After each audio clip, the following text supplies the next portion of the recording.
ವೀಕ್ಷಕರೇ, ಇಂದು ನಾವು ಯಾವ ಜಿಲ್ಲೆಯ ಪ್ರವಾಸ ಸ್ಥಳಗಳ ಬಗ್ಗೆ ವಿಡಿಯೋ ಮಾಡುತ್ತಿದ್ದೇವೆ ಎಂದು ಈಗಾಗಲೇ ನಿಮಗೆ ತಿಳಿದಿರಬಹುದು ಎಂದು ಭಾವಿಸುತ್ತೇನೆ. ಹೌದು, ನಮ್ಮ ಹೆಮ್ಮೆಯ ಕೋಟೆಯ ನಗರಿ ಚಿತ್ರದುರ್ಗ. ಆತ್ಮೀಯ ವೀಕ್ಷಕರೇ, ಹುಕ್ಕಿನ ಕೋಟೆ ಎಂದೇ ಕರೆಯಲ್ಪಡುವ ನಮ್ಮ ಹೆಮ್ಮೆಯ ಕೋಟೆಯ ನಗರಿ ಚಿತ್ರದುರ್ಗ ಜಿಲ್ಲೆಯ ಪ್ರವಾಸ ಸ್ಥಳಗಳ ಬಗ್ಗೆ ಮಾಹಿತಿ ಮತ್ತು ಆ ಸ್ಥಳಗಳ ಬಗ್ಗೆ ಕಿರು ಇತಿಹಾಸವನ್ನು ತಿಳಿಸುವ ವಿಡಿಯೋಗೆ ಸ್ವಾಗತ.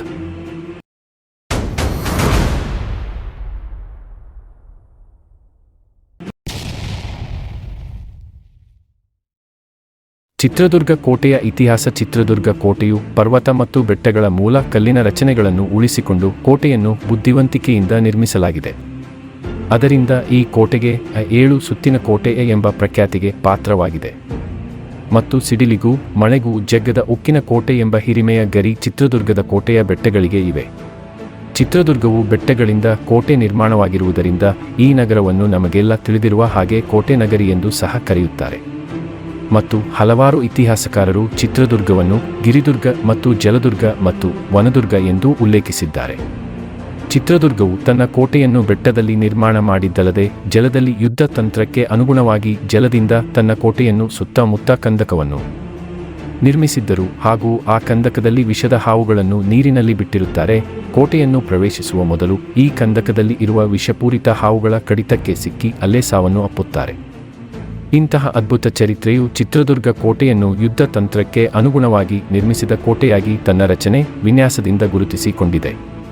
ಚಿತ್ರದುರ್ಗ ಕೋಟೆಯು ಪಾಳೆಯಗಾರರ ಶೌರ್ಯ, ಪರಾಕ್ರಮಗಳ ತ್ಯಾಗ, ಬಲಿದಾನ, ಉತ್ತಮ ಆಡಳಿತದ ಸಂಕೇತವಾಗಿದೆ. ಇವರ ಆಳ್ವಿಕೆಯಿಂದ ಈ ನೆಲವು ಗಂಡು ಮೆಟ್ಟಿದ ನಾಡು ಎಂಬ ಹೆಸರಿನಿಂದ ಪ್ರಸಿದ್ಧಿ ಪಡೆಯಿತು. ಚಿತ್ರದುರ್ಗ ಕೋಟೆಯ ವಿಶೇಷತೆಗಳು.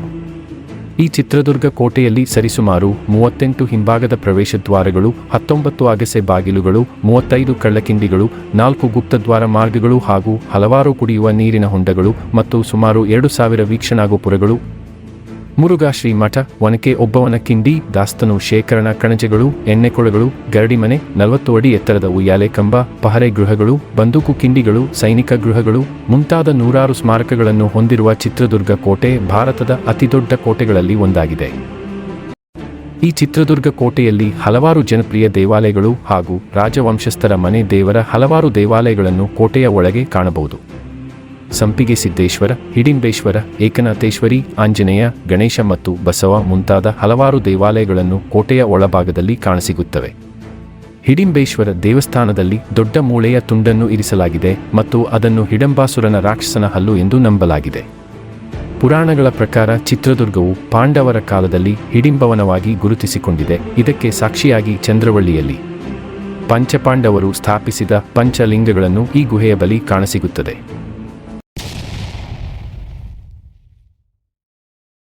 ಚಂದ್ರವಳ್ಳಿ ಗುಹೆ. ಚಿತ್ರದುರ್ಗದ ಕೋಟೆಯ ಪಶ್ಚಿಮಕ್ಕೆ ಸುಮಾರು 3 ಕಿಲೋಮೀಟರ್ ದೂರದಲ್ಲಿ ಇರುವ ಚಂದ್ರವಳ್ಳಿಯಲ್ಲಿ ಇರುವ ಈ ಗುಹೆ ನಮ್ಮನ್ನು ಭಾರತದ ರಾಜರ ಕಾಲದ ಆಡಳಿತ ಮತ್ತು ಆದಿ ಮನುಷ್ಯನ ವಿಕಾಸನದ ಬೆಳವಣಿಗೆಯ ಗತವೈಭವ ಇತಿಹಾಸದ ದಿನಗಳತ್ತ ಕರೆದೊಯ್ಯುತ್ತದೆ. ಚಂದ್ರವಳ್ಳಿಯನ್ನು ಈ ಹಿಂದೆ ಚಂದನವತಿ ಎಂದು ಕರೆಯಲಾಗುತ್ತಿತ್ತು. ಚಂದನವತಿ ಎಂದರೆ ಚಂದ್ರನ ಆಕಾರದಲ್ಲಿರುವುದು ಎಂದರ್ಥ. ಅದಕ್ಕೆ ಕಾರಣ ಚಿತ್ರದುರ್ಗ ಬೆಟ್ಟಗಳು, ಕಿರಬನಕಲ್ಲು ಮತ್ತು ಜೋಳಗುಡ್ಡ ಎಂಬ 3 ಬೆಟ್ಟಗಳಿಂದ ಈ ಕಣಿವೆ ರೂಪುಗೊಂಡಿವೆ. ಈ ಕಣಿವೆ ನೋಡಲು ಅರ್ಧ ಚಂದ್ರಾಕೃತಿಯಲ್ಲಿದೆ.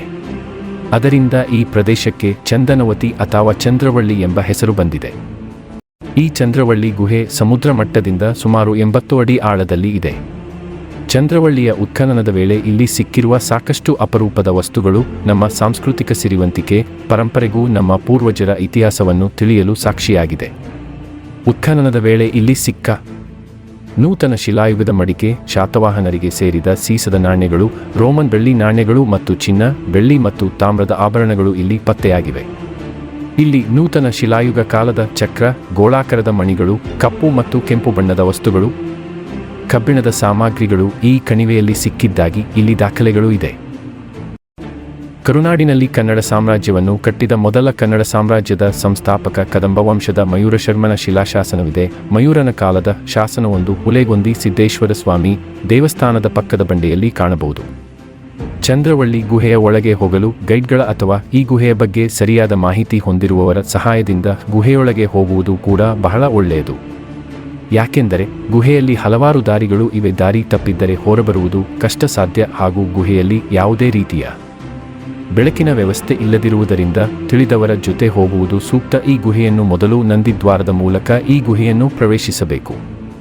ಹೀಗೆ ಕತ್ತಲ ದಾರಿಯಲ್ಲಿ ಒಂದಷ್ಟು ದೂರ ಸಾಗಿದಾಗ ಇದರ ನಡುವೆ ನಮಗೆ ಗುಹೆಯ ಸಾಕಷ್ಟು ಅದ್ಭುತಗಳು ಕಾಣಸಿಗುತ್ತವೆ. ನಮ್ಮ ಪೂರ್ವಜರ ಅದ್ಭುತ ನಿರ್ಮಾಣಗಳಲ್ಲಿ ಮತ್ತು ಅಂದಿನ ಈ ಬಲಿಷ್ಠ ಗುಹೆ ಇಲ್ಲಿನ ಭದ್ರತಾ ಜಾಣ್ಮೆ ಕೂಡ ಗಮನ ಸೆಳೆಯುತ್ತದೆ. ಶತ್ರುಗಳ ಮೇಲೆ ನಿಗಾ ಇಡಲು ಇಲ್ಲಿ ಸಾಕಷ್ಟು ವ್ಯವಸ್ಥೆ ಮಾಡಿರುವುದನ್ನು ಗಮನಿಸಬಹುದು. ಈ ಗುಹೆಯ ಬಗ್ಗೆ ಇನ್ನಷ್ಟು ಅದ್ಭುತ ವಿಷಯಗಳು ಇಲ್ಲಿ ನೀವು ಗಮನಿಸಬಹುದು.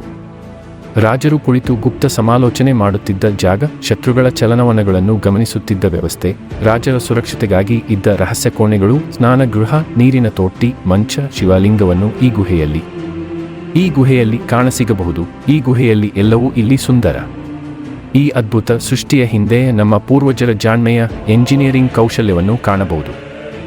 ಈ ಗುಹೆಯಲ್ಲಿ 3 ಸುರಂಗ ಮಾರ್ಗಗಳು ಇವೆ. ಈ 3 ಸುರಂಗ ಮಾರ್ಗಗಳು ರಾಜರು ಯುದ್ಧದ ಸಮಯದಲ್ಲಿ ಸೋಲುವ ಭೀತಿ ಎದುರಾದಾಗ ಈ ಸುರಂಗ ಮಾರ್ಗಗಳ ಮೂಲಕ ತಪ್ಪಿಸಿಕೊಳ್ಳಲು ಮತ್ತು ರಕ್ಷಣೆಗಾಗಿ ಈ ಸುರಂಗದ ಗುಹೆಯನ್ನು ಬಳಸುತ್ತಿದ್ದರು. ವಾಣಿ ವಿಲಾಸ ಸಾಗರ. ಮಾರಿ ಕಣಿವೆ ಎಂದು ಜನಪ್ರಿಯವಾಗಿ ಕರೆಯಲ್ಪಡುವ ವಾಣಿವಿಲಾಸ ಸಾಗರ ಕರ್ನಾಟಕದ ಹಳೆಯ ಅಣೆಕಟ್ಟುಗಳಲ್ಲಿ ಒಂದು. ವೇದಾವತಿ ನದಿಗೆ ಅಡ್ಡಲಾಗಿ ಮಾರಿಕಣಿವೆ ಎಂಬಲ್ಲಿ ಕಟ್ಟಲಾಗಿರುವ ಈ ಅಣೆಕಟ್ಟು ಹಿರಿಯೂರಿನಿಂದ ಸುಮಾರು 20 ಕಿಲೋಮೀಟರ್ ದೂರದಲ್ಲಿದೆ. ಇದರ ಎತ್ತರ 50 ಮೀಟರ್, ಉದ್ದ 405 ಮೀಟರ್ಗಳು, 135 ಅಡಿಗಳವರೆಗೆ ನೀರನ್ನು ಸಂಗ್ರಹಿಸಬಹುದಾಗಿದೆ. ಹಿರಿಯೂರು ತಾಲೂಕಿನ ಸುಮಾರು ಅರ್ಧದಷ್ಟು ಸುಮಾರು 10,000 ಹೆಕ್ಟೇರ್ ಜಮೀನಿಗೆ ನೀರುಣಿಸುವುದಲ್ಲದೆ ಹಿರಿಯೂರು ಮತ್ತು ಚಿತ್ರದುರ್ಗ ಹಾಗೂ ಚಳ್ಳಕೆರೆ ನಗರಗಳಿಗೆ ಕುಡಿಯುವ ನೀರನ್ನು ಸಹ ಒದಗಿಸುತ್ತದೆ. ವಾಣಿ ವಿಲಾಸ ಸಾಗರ ಎಂದು ಪ್ರಸಿದ್ಧಿ ಪಡೆದಿರುವ ಈ ಡ್ಯಾಂ ಚಿತ್ರದುರ್ಗ ಮತ್ತು ಹಿರಿಯೂರು ಜನತೆಯ ನೀರಿನ ಬರವನ್ನು ನೀಗಿಸಲು ಮತ್ತು ನೀರಾವರಿ ಯೋಜನೆಗೆ ಉತ್ತೇಜನ ನೀಡಲು ವೇದಾವತಿ ನದಿಗೆ ಅಡ್ಡಲಾಗಿ ವಾಣಿ ವಿಲಾಸ ಸಾಗರವನ್ನು ಸಿಮೆಂಟ್ ಉಪಯೋಗವಿಲ್ಲದೆ ಕೇವಲ ಸುಣ್ಣದ ಕಲ್ಲು ಗಾರೆಯಿಂದಲೇ ಇದನ್ನು ಕಟ್ಟಲಾಗಿದೆ. ಸ್ವಾತಂತ್ರ್ಯ ಪೂರ್ವದಲ್ಲಿ ಮೈಸೂರು ಸಂಸ್ಥಾನದ ಮಹಾರಾಜರು ಈ ಡ್ಯಾಂ ಅನ್ನು ಮಹತ್ವಾಕಾಂಕ್ಷೆಯಿಂದ ನಿರ್ಮಿಸಿದ್ದರು. ಈ ಅಣೆಕಟ್ಟು ಕಟ್ಟುವ ಸಮಯದಲ್ಲಿ ಹಣದ ಕೊರತೆ ಉಂಟಾದಾಗ ಮಹಾರಾಣಿ ಕೆಂಪ ನಂಜಮ್ಮಣಿ ವಾಣಿರವರು ಯೋಜನೆಯು ಯಾವುದೇ ಕಾರಣಕ್ಕೂ ನಿಲ್ಲಬಾರದೆಂದು ಅಂತಹ ಕಠಿಣ ಸಮಯದಲ್ಲಿ ಈ ಅಣೆಕಟ್ಟಿನ ನಿರ್ಮಾಣಕ್ಕಾಗಿ ಮೈಸೂರಿನ ರಾಜಮನೆತನದವರು ಈ ಅಣೆಕಟ್ಟಿನ ನಿರ್ಮಾಣಕ್ಕಾಗಿ ಮೈಸೂರಿನ ರಾಜಮನೆತನದ ಆಭರಣಗಳನ್ನು ಒತ್ತೆ ಇಡಬೇಕಾಗಿತ್ತು. ಆದ್ದರಿಂದ ಜಲಾಶಯ ಪೂರ್ಣಗೊಂಡ ನಂತರ ವಾಣಿ ವಿಲಾಸ ಸಾಗರ ಎಂದು ಗೌರವ ಪೂರ್ವಕವಾಗಿ ಅವರ ಹೆಸರನ್ನು ಅಣೆಕಟ್ಟಿಗೆ ಇಡಲಾಯಿತು. ಈ ಜಲಾಶಯದ ವಿಶೇಷ ಏನೆಂದರೆ, ಜಲಾಶಯದ ನಿರ್ದಿಷ್ಟ ಸ್ಥಳದಿಂದ ನೋಡಿದಾಗ ಈ ಜಲಾಶಯದಲ್ಲಿ ಭಾರತದ ಭೂಪಟವನ್ನು ನಾವು ಕಾಣಬಹುದಾಗಿದೆ.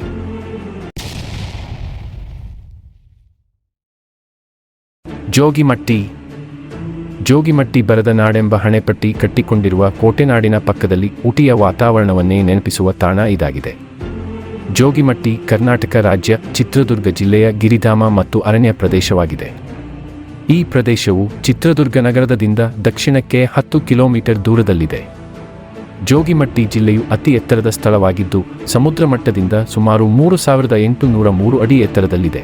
ಭೌಗೋಳಿಕವಾಗಿ ಈ ಪ್ರದೇಶ ಏಷ್ಯಾ ಖಂಡದಲ್ಲೇ ಅತಿ ಹೆಚ್ಚಾಗಿ ಗಾಳಿ ಬೀಸುವ ಪ್ರದೇಶ ಎಂದು ಗುರುತಿಸಲಾಗಿದೆ ಮತ್ತು ಈ ಸ್ಥಳವನ್ನು ರಾಜ್ಯದ ತಂಪಾದ ಸ್ಥಳಗಳಲ್ಲಿ ಒಂದು ಎಂದು ಗುರುತಿಸಲಾಗಿದೆ.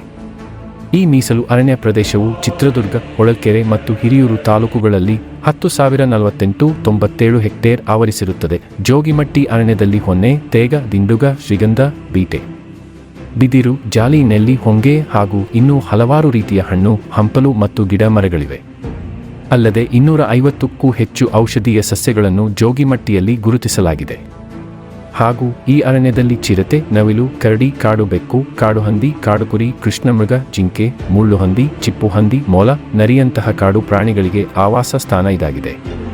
ಮತ್ತು ಹಿಮವತ್ಕೇದಾರ ಅಥವಾ ಹಿಮವತ್ಕೇದ್ರ ಎಂಬ ನೈಸರ್ಗಿಕ ಜಲಪಾತವೂ ಇದೆ. ಈ ಜಲಪಾತವು ನೈಸರ್ಗಿಕ ಗುಹೆಯನ್ನು ರಚಿಸಿದೆ.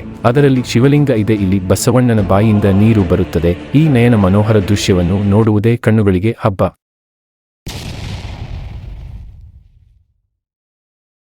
ಆಡು ಮಲ್ಲೇಶ್ವರ.